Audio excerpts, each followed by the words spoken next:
புது சிருஷ்டியின் குடும்பமும் கடமைகளும்.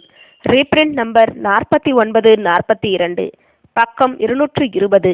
தலைப்பு: ஆலயத்தில் அர்ப்பணிப்பு.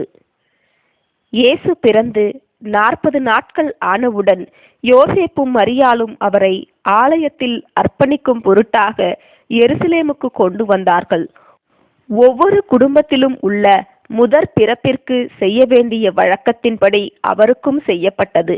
முழு தேசத்திலும் உள்ள முதற் பேரானவர்கள் எகிப்திலிருந்து விடுவிக்கப்பட்ட போது முதற் பேரானவர்கள் தேவனுடைய பணிக்கென்று விசேஷமாக அர்ப்பணிக்கப்பட்டுள்ள ஒரு கோத்திரமாகிய லேவியர்களுக்கு அடையாளமாக இருப்பதினால் இந்த முறைமை ஒவ்வொரு தாய்க்கு பிறக்கும் தலச்சன் பிள்ளைக்கும் பொருந்தும். முதற் பேரான பிள்ளை தேவனுக்கும் அவருடைய பணிகளுக்கும் விசேஷமாக அர்ப்பணிக்கப்பட வேண்டும். இந்த முக்கியத்துவம் இந்த சுவிசேஷ யுகத்தில் சேர்க்கப்படும் தெரிந்து கொள்ளப்பட்ட சபையானது முதற் பேரானவர்களின் சபை என்று அழைக்கப்படுவதிலிருந்து விளங்குகின்றது.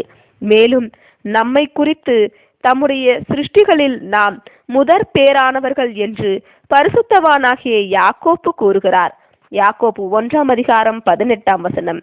சபை முதலாம் உயிர்த்தெழுதலின் வல்லமையினால் பரலோக மகிமைக்குள் சேர்த்து கொள்ளப்பட்ட பின்னர் திரும்ப கொடுத்தலின் முறை மூலம் பூமியின் குடிகள் அனைத்தையும் ஆசீர்வதித்து பூமிக்குரிய தளத்தில் தேவனுடைய புத்திரர்களாகும் வாய்ப்பை மனுக்குலத்திற்கு அளிக்கக்கூடிய ராஜ்யம் ஸ்தாபிக்கப்படும்.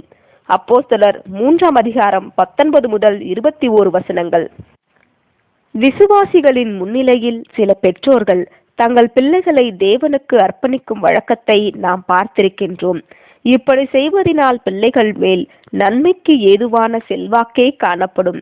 அதாவது பிள்ளைகள் எதிர்காலத்தில் தங்கள் பெற்றோர்கள் கர்த்தருக்கு மிக சிறந்ததை அர்ப்பணித்ததின் மூலம் வெளிப்பட்ட அவர்களின் பராமரிப்பு, அன்பு மற்றும் பக்தியை எதிர்காலத்தில் உணர்ந்து கொள்ளுவார்கள். இப்படியாக பிள்ளைகள் கர்த்தருக்கு தங்களை அர்ப்பணிப்பது தொடர்புடைய விஷயத்தில் அனுகூலமான தாக்கத்தினை அடைய பெற்றிருப்பார்கள். மேலும் தங்களிடத்திலுள்ள சிறந்ததை கர்த்தருக்கு அர்ப்பணிக்கும் பெற்றோர்களும் மிக பெரிய ஆசீர்வாதத்தை தங்களுக்கு வருவித்துக் கொள்ளுகிறார்கள். சோதனைகளும் போராட்டங்களும் நிச்சயமாக வரும். ஆனால் அதன் மத்தியிலும் அவர்களுடைய பிள்ளைகள் தேவனுக்கு உரியவர்களே ஆவார்கள். மேலும் இவர்கள் உம் சித்தமே ஆக கடவது என்று ஜெபம் பண்ணினால் மற்றவர்களால் அறிந்து கொள்ள முடியாத சமாதானத்தையும் ஆவியில் சந்தோஷத்தையும் பெற்றுக்கொள்ளுவார்கள். இது பிள்ளைகள் பகுத்தறிவு மற்றும் தீர்மானம் பண்ணக்கூடிய வயதை அடையும் போது அவர்களுடைய தனிப்பட்ட அன்பிற்கு அவர்களை தகுதியாக்கிடாது என்றாலும் பெற்றோர்களுடைய ஆசீர்வாதமான செல்வாக்கானது பிள்ளைகள் வயதில் முதிர்ச்சி அடைகையில் சத்தியம் மற்றும் நீதியின் விஷயத்தில் தேவனுக்குள் சரியான தீர்மானங்கள் எடுப்பதற்கு உதவியாக காணப்படும் என்று நாம் நம்புகிறோம். ஆமேன்.